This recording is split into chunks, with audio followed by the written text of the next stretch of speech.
Arthur Sterling, a man whose name resonated in high finance and unlocked exclusive doors, pushed his daughter's wheelchair along the city pavement.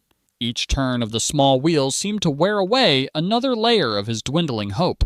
Beside his expensive leather shoes, 8-year-old Clara sat enveloped in silence and a soft lilac blanket, her fair hair hiding a face that had learned despair far too early. 2 years. 2 years since the accident had silenced the joyful rhythm of her steps, leaving only the stark finality of the diagnosis: permanent spinal damage. Esteemed doctors, renowned specialists, even fringe practitioners promising impossible cures. They had all taken his substantial fees and offered nothing but the hollow phrase, "She'll never walk again." His vast fortune could reshape coastlines, but it couldn't regenerate damaged nerves. He had almost stopped listening for the impossible. Almost. Then, a voice, thin but startlingly clear, emerged from the shadows of a nearby alley. "Mister," it called out, "I know how to help your daughter walk again." Arthur stopped abruptly, his grip tightening on the wheelchair's handle. He turned, expecting a hustler, perhaps a cruel joke aimed at his visible grief. What he saw instead was a child, shoeless, slender, almost lost inside an oversized, worn jacket, grime marking his dark skin, a faint bruise shadowing one eye. The boy, Samuel, couldn't have been much older than Clara, yet his gaze held an unnerving, steady depth. Before we delve deeper into this extraordinary encounter, make sure you subscribe and click the notification bell for more cinematic stories that uncover the hidden threads of destiny and hope. "What was that you said?" Arthur's voice was sharp with disbelief. Samuel repeated his staggering claim. "Is this some kind of trick?" Arthur demanded, suspicion hardening his features. "Who sent you?" "Nobody," Samuel replied calmly, explaining he lived rough near the railway lines, had noticed them the day before, and felt an urge to wait for them today. He spoke of Clara's palpable sadness, sensing the ghost of movement in her quiet stillness. Arthur felt a conflict rise within him, cynicism warring against a desperate, illogical spark. "She's been treated by the world's best," he stated, the words laced with the bitterness of failed attempts. "Neurologists, surgeons. There's nothing anyone can do." Samuel met his gaze unflinchingly. "But they weren't my grandmother. She helped me when everyone else gave up." He was just a boy, perhaps 9 years old. Arthur nearly dismissed him outright, but then Clara looked up at him, her voice a fragile whisper.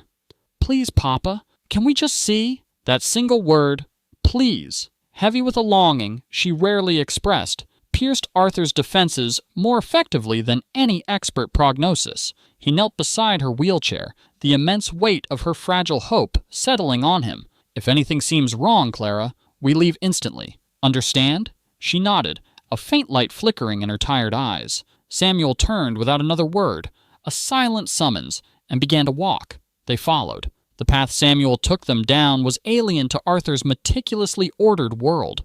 Overgrown weeds clawed at decaying fences. Stark graffiti bled across neglected brickwork. Clara winced silently each time her chair jolted over the uneven ground. Doubt screamed at Arthur to retreat to the familiar, the quantifiable, but Samuel's occasional calm, backward glance held an inexplicable authority that kept them moving forward. They arrived at the entrance to a dense thicket, a path barely visible.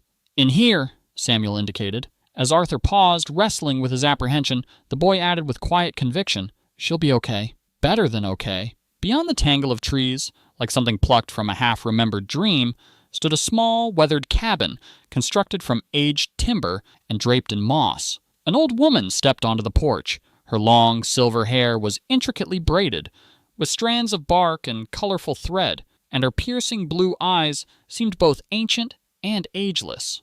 "I sensed you would bring them," she said to Samuel, her voice like the rustle of autumn leaves. Samuel simply nodded. He didn't trust, but she hoped. The woman, Elara, knelt before Clara, her presence radiating a strange, potent calm.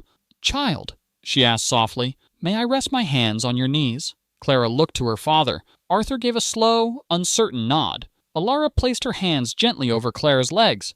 Her eyes drifted closed, and she began to hum, a deep, resonant sound that seemed to vibrate in the very air around them, like the sighing of wind through deep woods. Abruptly, Clara inhaled sharply, whispering, "I felt that." Arthur moved closer, alarmed. Felt what, sweetheart? A warmth, Clara breathed, her eyes wide with wonder. Like pins and needles. In my feet. Elara opened her eyes, her gaze meeting Arthur's astonishment. Her connection is not severed, she stated plainly. It is dormant, constricted by sorrow. The spirit often guides the flesh more profoundly than the mind. Arthur started to speak of nerve pathways and medical realities, but Elara gently interrupted. Medicine does not sit with her in the dark when the tears come, does it? A heavy, expectant silence hung in the clearing. Could she try to stand? Samuel asked, his voice quiet. Elara looked towards Clara. Only if her heart tells her to. Clara nodded, a spark of fierce determination igniting within her. The wheelchair was gently pushed back. Supported by Elara's surprisingly strong hands, Clara rose. Her legs shook uncontrollably, frail and uncertain as a newborn colt's. Arthur lunged forward instinctively, pure panic surging through him, ready to catch her fall. But Elara raised a hand, a silent gesture commanding patience. And then the impossible unfolded. Clara's right foot slid forward, then her left. She swayed, precarious and trembling, but she was undeniably standing on her own. Tears flowed freely down her cheeks, mingling with a smile of pure, unadulterated joy. "Papa!"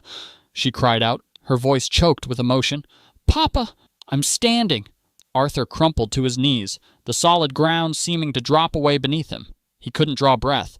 Scrambling closer, he wrapped his arms around her trembling legs, engulfed by a disorienting storm of disbelief, overwhelming relief, and the terrifying fear that this fragile miracle might vanish like smoke. He looked up, his gaze locking with Samuel's. "How? Who are you?" Samuel offered a simple shrug, just someone who remembered what it felt like to want to be whole. Arthur, his hands trembling, reached for his wallet. "I will give you anything, whatever you want. Just name it." But Samuel gently shook his head. "I don't have need for money, I just hoped someone would listen." As Arthur struggled to comprehend, Samuel quietly shared his own past. A twisted foot from birth, the ensuing mockery, his mother vanishing, leaving only his grandmother. "She didn't fix me," Samuel clarified softly, correcting Clara when she used the word healed. "She helped me remember I wasn't broken." His grandmother had passed away a year prior, labeled a charlatan by the officials he now avoided. He remained on the periphery, helping those who sought him out, those whose belief was stronger than their despair. Sometimes he failed. Sometimes, like today, he didn't. Arthur looked from the boy to Elara, humbled. He asked the old woman who she was. "I only listen," she replied with a serene smile. "Samuel does the rest. It is a simple truth many have forgotten, that healing doesn't always arrive in a bottle or through a machine. Sometimes it requires only unwavering presence." Arthur felt a profound shift within him. He looked at Samuel, seeing not just a street kid, but a conduit for something extraordinary. He offered him a lifeline, access to his resources, education, a secure future. Once more, Samuel politely refused. "My work is here," he said, his gesture encompassing the unseen, hurting city beyond the trees, in the places people try not to see. That's where the need is greatest. A wave of understanding washed over Arthur. He retrieved a sleek business card from his wallet. "If you ever find yourself in need, food, shelter, help of any kind, call this number, anytime." Samuel accepted the card, examined it for a long moment, then carefully folded it and secreted it deep within his jacket lining. Clara, who had been cautiously testing her balance against the sturdy wheelchair, turned to Samuel. "Will I ever see you again?" A rare, gentle smile touched Samuel's lips. "If you start to forget how to believe, you might find me nearby." Acting on pure impulse, Clara took a few unsteady steps forward and threw her arms around the boy. It was the first time anyone had embraced Samuel in what felt like a lifetime. He closed his eyes, feeling a small, frozen part of him begin to thaw, and returned the hug. A week later, the sun shone brightly. Clara stood poised on the stage at her school assembly. She walked slowly, carefully, across the polished floor towards the principal. The collective breath of the students held in stunned silence, broken only by muffled sobs and whispered gasps. No wheelchair, no supportive braces. When the inevitable questions came from local news reporters about the miraculous turning point, her answer was simple, yet resonated with profound truth. A boy who believed I could. Far across the city, in the obscurity of another neglected alleyway, Samuel sat quietly beside a different child, a teenage girl rendered mute by some unseen trauma. He didn't ask for her story or offer platitudes. He simply sat with her, humming a low, ancient melody his grandmother used to sing. Because sometimes the journey to healing doesn't start with a diagnosis or a prescription. Sometimes it starts with the quiet power of someone choosing not to look away, someone who simply believes. And if Clara's incredible journey back to her feet inspired you, please show your support by hitting that like button and subscribing for more unforgettable stories, exploring hope, resilience, and the quiet miracles hidden in plain sight. Tell us in the comments which moment in this story touched you the most. Until our next tale, stay hopeful and keep believing.